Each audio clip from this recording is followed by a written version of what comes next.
Era viernes por la noche cuando el timbre sonó 3 veces. El tipo de sonido que parte la quietud de un apartamento y te hace sentir que algo importante está a punto de pasar.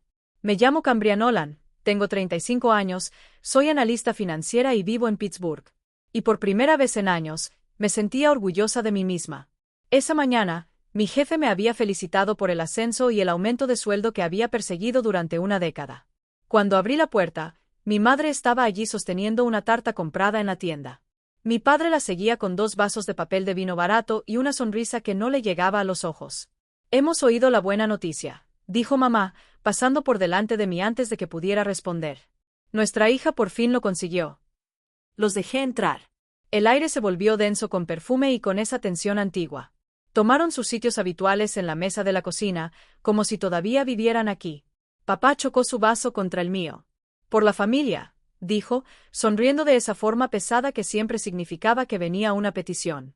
Después de unos intercambios educados, mamá se echó hacia atrás, la voz cortante pero calmada.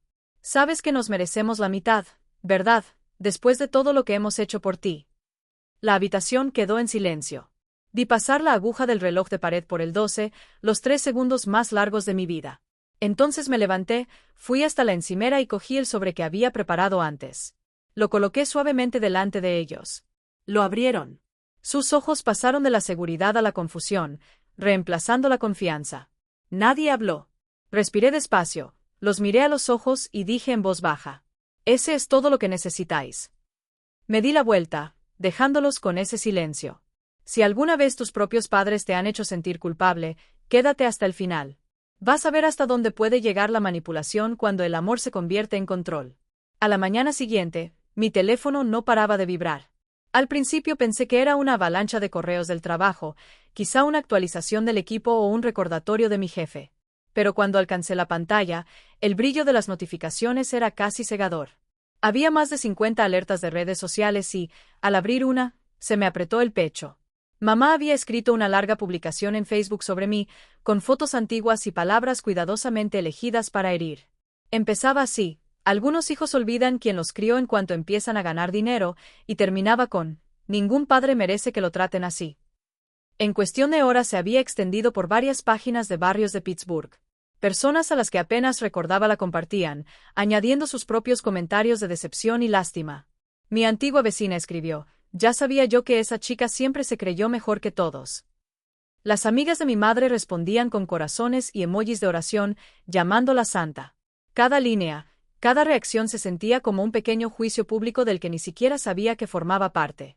Cuando llegué a la oficina, el aire se sentía más pesado de lo habitual. Las conversaciones se detenían cuando pasaba yo, y podía sentir las miradas siguiéndome, curiosas y juzgadoras. A la hora del almuerzo, mi supervisora de recursos humanos me pidió que pasara un momento para una charla rápida. Las persianas estaban a medio bajar, su voz suave pero deliberada. «Cambria, no quiero entrometerme», dijo. «¿Pero todo bien en casa?» La pregunta sonaba amable, pero llevaba el peso del cotilleo. Asentí, fingiendo una sonrisa, y dije que estaba bien, aunque el estómago me revolvía como si algo agrio se hubiera instalado dentro. De vuelta a mi escritorio, el móvil se iluminó otra vez. Era un mensaje de papá. Sus mensajes siempre llegaban como sermones, largos, emocionales y pesados. Este no fue diferente. Escribió sobre lealtad, sobre cómo los hijos lo deben todo a sus padres. «Después de todo lo que hemos hecho, así es como nos tratas». El mensaje continuaba durante varios párrafos, cargado de culpa en cada frase hasta la línea final: «Te vas a arrepentir». Miré las palabras hasta que se emborronaron, incapaz de decidir si estaba enfadada o simplemente agotada. A media tarde, una de mis vecinas me envió una imagen. Era mamá delante del edificio de mi apartamento con un pañuelo en la mano, lágrimas estropeando el maquillaje mientras alguien la grababa desde la acera de enfrente. Había convertido el dolor en espectáculo, e Internet era su escenario. Puse el teléfono boca abajo sobre la mesa y me quedé allí sentada en silencio. El eco lejano de risas llegaba desde fuera por la ventana, pero no podía decir si era real o imaginado. Esa tarde, cuando el cielo se volvió de un azul apagado, mi teléfono volvió a sonar.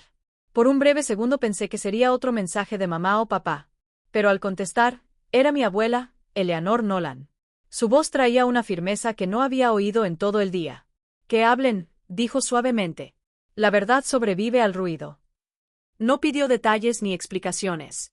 No regañó and I consoló con frases vacías. Solo me recordó, con su manera calmada y segura, que el silencio puede ser más fuerte que el caos. Cuando colgó, me quedé sentada en silencio en el salón. Todavía flotaba el olor del vino barato de la noche anterior, mezclado con el aroma del café frío. Mi apartamento se sentía a la vez demasiado silencioso y demasiado vivo, lleno del rumor de una ciudad que olvidaría el cotilleo de hoy para mañana. Me di cuenta de que quizá la abuela tenía razón. La verdad no necesita gritar para sobrevivir. Solo espera, paciente y firme, mientras el ruido se consume solo. 2 semanas después, conduje hasta la pequeña casa de la abuela al borde de Harrisburg. Cuando aparqué frente al familiar porche blanco, ella ya me esperaba junto a la puerta envuelta en su gruesa rebeca, la misma que siempre llevaba cuando algo serio rondaba su mente. Dentro, el olor a té de manzanilla y pan de limón llenaba la cocina. La abuela me sirvió una taza antes de que pudiera quitarme el abrigo. Su calma era desarmante, como si me hubiera estado esperando mucho antes de que yo la llamara. No había ido a hablar de lo que pasó online. Había ido porque la noche anterior encontré un sobre blanco deslizado bajo la puerta de mi apartamento. Dentro había una carta con el sello del Tribunal del Condado de Dauphin. Era una notificación oficial. Mis padres habían presentado una petición. Saqué la carta del bolso y la puse sobre la mesa. Los ojos de la abuela recorrieron lentamente la página, sus labios se tensaron. Yo también recibí una, dijo en voz baja, alcanzando un segundo sobre en la encimera. El papel ya estaba arrugado de abrirlo y cerrarlo tantas veces. Me han pedido que declare como testigo. Es una petición de manutención parental. Por un momento no pude hablar. El término quedó flotando en el aire, desconocido pero pesado. Me están demandando, susurré al fin. Por apoyo económico. La abuela asintió, su expresión ilegible. Alegan que les debes asistencia económica para su cuidado. Me hundí en la silla, la madera apretando contra mi espalda. La idea de que mis propios padres usaran un tribunal para exigirme dinero parecía surrealista, casi absurda, pero los papeles delante de mí eran dolorosamente reales. La abuela puso su mano sobre la mía. «Necesitas ayuda legal», dijo. «No les hagas frente con enfado. Eso es lo que esperan. Hazlo con razón». Sus palabras eran firmes, pero podía oír la decepción detrás, no hacia mí, sino hacia lo que nuestra familia se había convertido. Asentí, incapaz de confiar en mi voz. Esa misma tarde contacté a mi amiga y antigua compañera de universidad, Grace Turner, ahora abogada civil, que aceptó reunirse conmigo después del trabajo. Nos sentamos en una pequeña cafetería cerca del centro de Harrisburg. Grace siempre había sido aguda, práctica y ligeramente intimidante en el mejor sentido. Revisó los documentos judiciales mientras yo removía mi bebida intacta, observando el reflejo de las luces fluorescentes en el líquido oscuro. «Están usando una ley estatal antigua», dijo tras unos minutos. «Permite a los padres solicitar apoyo económico a hijos adultos si los padres están en situación de indigencia. Es rara y anticuada, pero todavía existe». Intenté procesar las palabras. «¿De verdad pueden ganar?», pregunté. Grace suspiró suavemente. «Técnicamente sí, si demuestra necesidad económica y que tú puedes permitirte pagar. Pero la mayoría de los jueces desestiman estos casos cuando ven manipulación. Aún así, podría dañar tu reputación profesional si se hace público. Los empleadores no siempre leen entre líneas». Sentí un dolor sordo creciendo detrás de las sienes. Entonces no solo van por dinero. Intentan avergonzarme. Grace asintió. Quieren control, no justicia. La gente así no lleva bien el rechazo. Fuera ya había caído el crepúsculo sobre la ciudad, las farolas brillando a través de una ligera llovizna. Grace alargó la mano por encima de la mesa y dijo: «Te ayudaré, pero mantén la compostura. Nada de respuestas en redes sociales, nada de mensajes a ellos. Deja que hable el proceso legal por ti». Su tono era firme, protector, como un médico dando instrucciones estrictas a un paciente que se niega a descansar. Cuando por fin conduje de vuelta a casa, los limpiaparabrisas se movían rítmicamente, acompasando el latido lento de mi corazón. Por primera vez me di cuenta de que esto ya no era solo un conflicto familiar. Era una guerra legal, y mis padres estaban dispuestos a arrastrarme por cada centímetro. Pero las palabras de la abuela se quedaron conmigo, calladas y firmes. «No pelees con enfado, pelea con razón». A principios de primavera, otro sobre blanco del tribunal apareció en mi buzón. Era delgado pero de alguna forma pesado en mis manos, como si llevara el peso de todas las conversaciones que había evitado. Dentro había una citación exigiendo mi presencia en el tribunal 2 semanas después del día.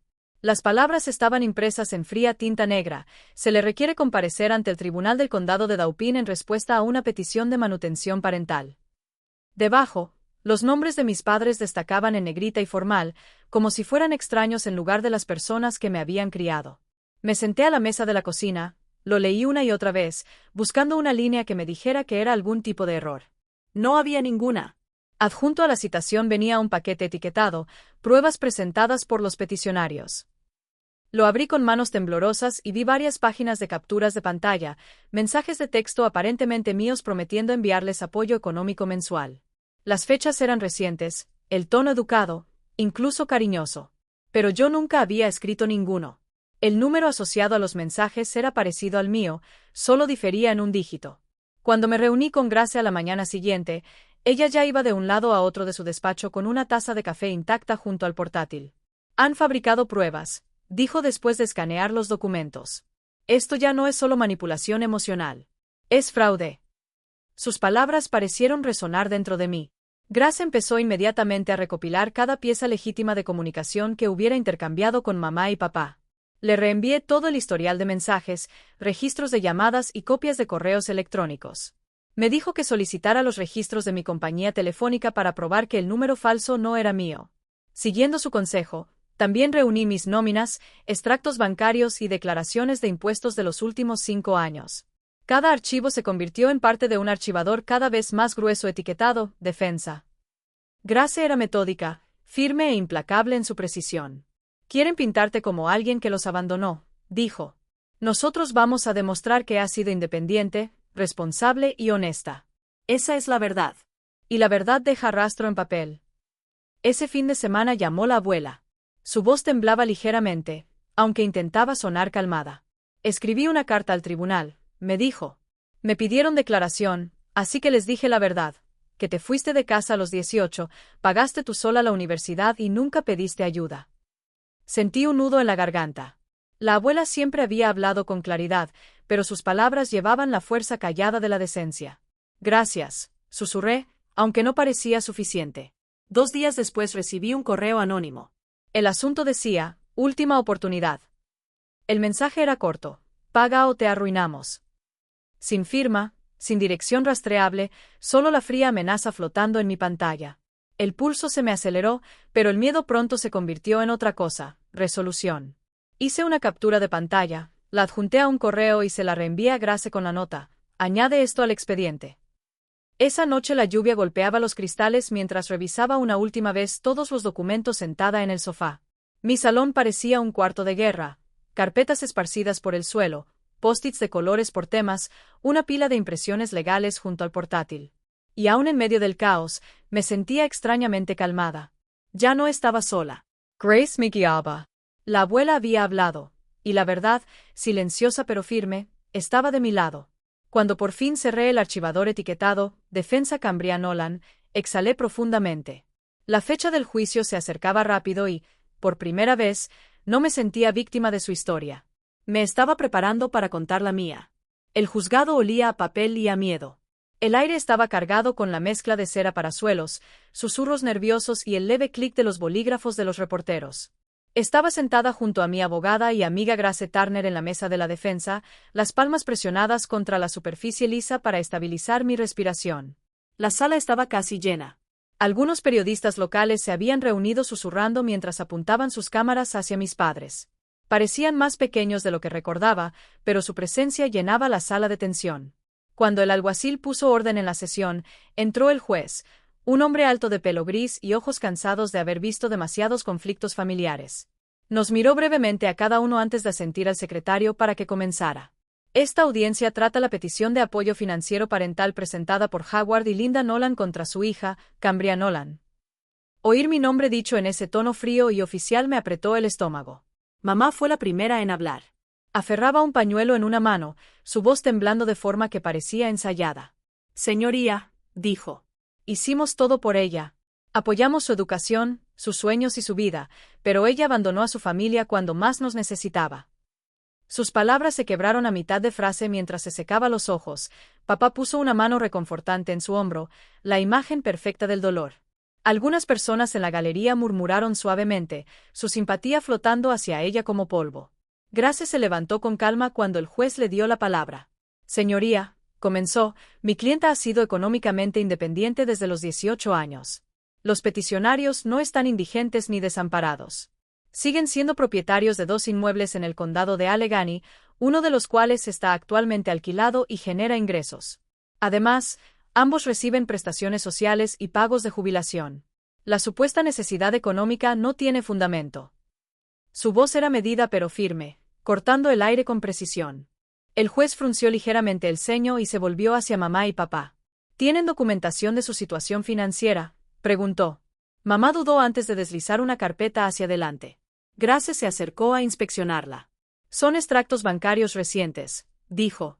Sin embargo, figuran depósitos recurrentes por alquiler. Eso confirma ingresos por propiedad.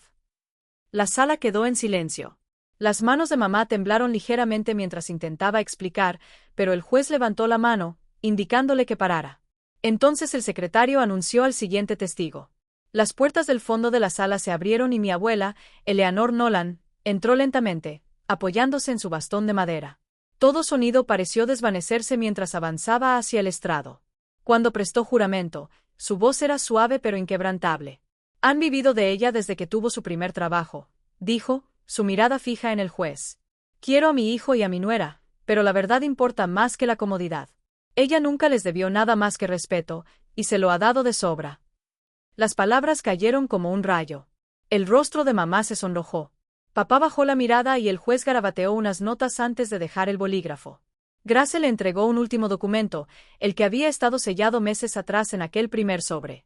Esto, dijo, es una declaración jurada de independencia económica, firmada por ambas partes hace 3 años, confirmando que la señora Nolan no tiene obligación económica continuada con sus padres. Fue redactada por un abogado anterior a petición expresa de ellos para proteger sus ingresos cuando empezó a trabajar. El juez leyó el documento, se ajustó cuidadosamente las gafas y asintió. A la vista de esto, el tribunal considera la petición no solo infundada, sino engañosa. El caso queda desestimado. Además, los peticionarios serán multados por presentar pruebas falsificadas. El mazo golpeó una vez, firme y definitivo. Mientras la sala estallaba en murmullos, giré ligeramente hacia mis padres. El rostro lleno de lágrimas de mamá se retorció en algo más frío, una mezcla de miedo y odio. Papá evitó por completo mis ojos. Me levanté lentamente, las piernas firmes, la voz en silencio. Grace recogió nuestros papeles y la abuela me hizo un pequeño gesto desde el otro lado del pasillo, su expresión calmada, orgullosa e infinitamente cansada. Cuando salí del juzgado, el aire de primavera golpeó mi rostro como luz del sol después de una tormenta. Pensé en aquel sobre que les entregué meses atrás, el que nunca entendieron. Dentro estaba precisamente el documento que hoy me había protegido, una sola hoja de papel que declaraba libertad no de la familia, sino de la manipulación. Una semana después del veredicto, Pittsburgh no paraba de hablar. La historia se había extendido más rápido de lo que nadie esperaba, llevada por susurros en oficinas, cafeterías y sótanos de iglesias. El Pittsburgh Herald publicó el titular en letras negras y grandes: Padres pierden caso contra su hija. Debajo, mi nombre aparecía otra vez, más pequeño pero imposible de pasar por alto. La gente lo debatía en la radio matutina, algunos alabando mi valentía, otros llamando tragedia a todo el asunto. Dejé de escuchar después del segundo día. En el trabajo, mis compañeros intentaban actuar normal, pero siempre había esa sutil pausa antes de que nadie mencionara la palabra familia. Mi supervisora dejó una nota en mi escritorio que decía: orgullosa de ti por mantenerte firme. No era mucho, pero significó más que cualquier disculpa que mis padres me hubieran dado jamás. Me contó después que había recibido llamadas de otros empleados queriendo saber cómo terminó el caso. Prueba de que el cotilleo viaja más rápido que la justicia. Ese domingo, el boletín de la iglesia local mencionó la decadencia moral del respeto filial. Sabía exactamente a quién se referían. La congregación que una vez adoraba a mamá y papá ahora los miraba distinto. Algunos de sus amigos más cercanos dejaron de invitarlos a reuniones. Una de las vecinas, la señora Delany, que llevaba 20 años viviendo al lado, según cuentan se negó a abrir la puerta cuando mamá apareció para hablar. Para personas que una vez prosperaron con la imagen y la compasión, el silencio debía ser insoportable. A mitad de semana, Grace me envió por correo un escaneo de carta con el sello de la Asociación de Abogados de Pensilvania. Había nominado el caso para una publicación de derechos civiles y el comité lo había aceptado. Su mensaje decía: hoy hiciste historia legal. Muy pocos casos bajo esta ley han sido públicamente revocados. Está orgullosa, pero mantén la privacidad. Sonreí por primera vez en días. No era victoria, sentí, solo un extraño alivio sólido. Esa tarde sonó mi teléfono. Era mi abuela, Eleanor Nolan. Su voz estaba cansada, pero suave. Tuvieron que vender la casa, dijo bajito. La multa y los honorarios legales no les dejaron opción. Se mudaron a un lugar más pequeño cerca de Greensburg. No creo que vuelvan a contactar, al menos no pronto. Cerré los ojos y dejé que el silencio entre nosotras respirara. ¿Estás bien con eso?, preguntó. Pensé un momento. No estoy feliz, dije al fin. Pero tampoco estoy enfadada. Quizá con eso baste por ahora, murmuró algo amable antes de colgar. Más tarde esa noche, caminé junto al río Monongahela. Las luces de la ciudad brillaban en la superficie oscura, ondeando con el viento. El aire era frío, cortante, vivo. Me apoyé en la barandilla, viendo cómo los reflejos se retorcían y dispersaban como fragmentos de una vieja fotografía. No me sentía triunfante ni rota, solo más ligera, como si el peso invisible que había cargado desde la infancia por fin se hubiera soltado. El puente de delante brillaba débilmente y, por primera vez en meses, comprendí que la paz no siempre llega con cierre. A veces simplemente llega cuando el ruido se apaga y ya no sientes la necesidad de explicarte. 3 meses después cayó la primera nieve sobre Pittsburgh. La ciudad parecía más silenciosa bajo la suave manta blanca, como si el propio invierno quisiera borrar el ruido que había rodeado mi nombre. Me había mudado a un pequeño apartamento cerca del centro, en el 8º piso de un edificio de ladrillo con vistas al río. La vista no era perfecta, pero el silencio sí. Lo amueblé lentamente con muebles de segunda mano y cosas que se sentían mías. Una butaca de terciopelo azul, una lámpara de mercadillo, un tocadiscos. Por primera vez en años, cada rincón de mi casa reflejaba solo una voz, la mía. Una mañana abrí el buzón del vestíbulo y encontré un pequeño sobrescrito con letra delicada. Era de mi abuela. Dentro había una sencilla tarjeta de cumpleaños con bordes dorados y una línea manuscrita. Hiciste lo correcto. Con cariño, abuela. La sostuve un largo rato antes de colocarla en la estantería de la cocina. No era aprobación. Era reconocimiento. En una familia donde la verdad a menudo se retorcía en culpa, sus palabras eran un ancla que me estabilizaba. Unos días después llegó otra carta. La letra era familiar, pero irregular, la tinta hundida en el papel. Era de mamá. La nota comenzaba con una historia sobre sus problemas de salud seguida de una petición de ayuda con las facturas médicas. No había disculpas, ni mención de lo ocurrido en el tribunal, solo la misma callada expectativa de que volvería al papel que me habían asignado hacía tanto tiempo. Doblé la carta cuidadosamente, la sellé en un sobre sin respuesta y la tiré a la basura. Mis manos no temblaron. El pecho no me dolió. Simplemente sabía que el silencio a veces es el único límite que funciona.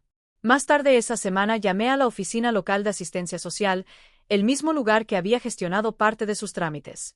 La empleada confirmó que la petición de manutención parental estaba cerrada permanentemente, marcada en el sistema como resuelta sin apelación. Oír esas palabras en voz alta se sintió como cerrar una puerta que había estado abierta durante años. Le di las gracias a la empleada, colgué y me quedé un rato junto a la ventana viendo cómo la nieve fina pasaba por el cristal. Esa noche cené sola. Nada especial, solo pasta con ajo y aceite de oliva, una copa de vino tinto y jazz suave sonando desde el viejo tocadiscos. Las notas llenaban el apartamento como calor filtrándose por las paredes. Por primera vez no me sentía alguien que había sobrevivido a algo terrible. Me sentía alguien que por fin había aprendido a vivir. Fuera la nieve se acumulaba en barandillas y tejados, amortiguando el rumor habitual de la ciudad. Apoyé la palma en el cristal frío y dejé que el silencio se instalara dentro de mí. La libertad no grita. No exige que la noten o la celebren. Llega callada como la primera nieve sobre Pittsburgh. Suave, segura y suficiente. Medio año después, la abuela falleció tranquilamente. La noticia me llegó una mañana silenciosa de finales de junio a través de una llamada de una amiga de su iglesia. Me quedé mucho rato sentada a la mesa de la cocina, el auricular todavía en la mano, escuchando el leve rumor de la ciudad fuera. El duelo no llegó de golpe. Llegó despacio como niebla extendiéndose por un campo abierto.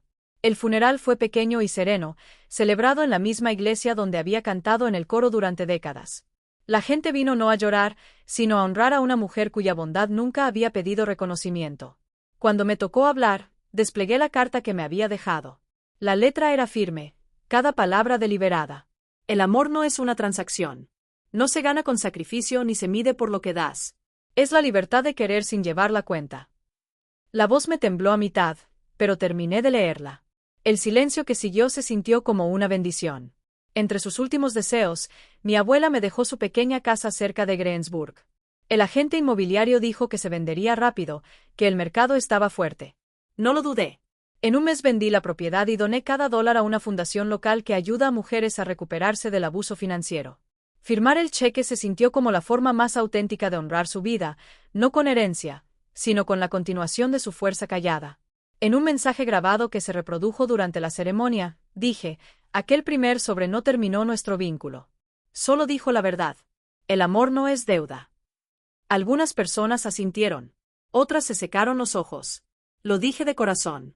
Aquel sobre, que una vez fue símbolo de desafío, se había convertido en un puente entre quien fui y quien tenía que llegar a ser. Tras el funeral regresé a mi apartamento en Pittsburgh. Empecé a vivir con sencillez, trabajar, leer, cocinar, dormir. Ya no llegaron llamadas de mamá o papá, y no las esperaba. El silencio entre nosotros se había endurecido en permanencia y, curiosamente, no dolía. Regaba mis plantas, pagaba mis facturas y aprendí que la paz puede parecer muy ordinaria. A veces, cuando caminaba por el centro y pasaba delante del juzgado, aminoraba el paso. El edificio se alzaba solemne bajo el cielo gris, su fachada de piedra fría pero segura. Todavía podía oír las palabras de la abuela resonando en la memoria. El coraje tiene pasos silenciosos. Fue su última lección, que la valentía no siempre ruge. A veces simplemente sigue caminando incluso después de que todos los demás se hayan detenido. Ya no miraba atrás con rabia ni con lástima. La vida había avanzado y yo también. En el ritmo callado de mis días ya no quedaba amargura, solo comprensión.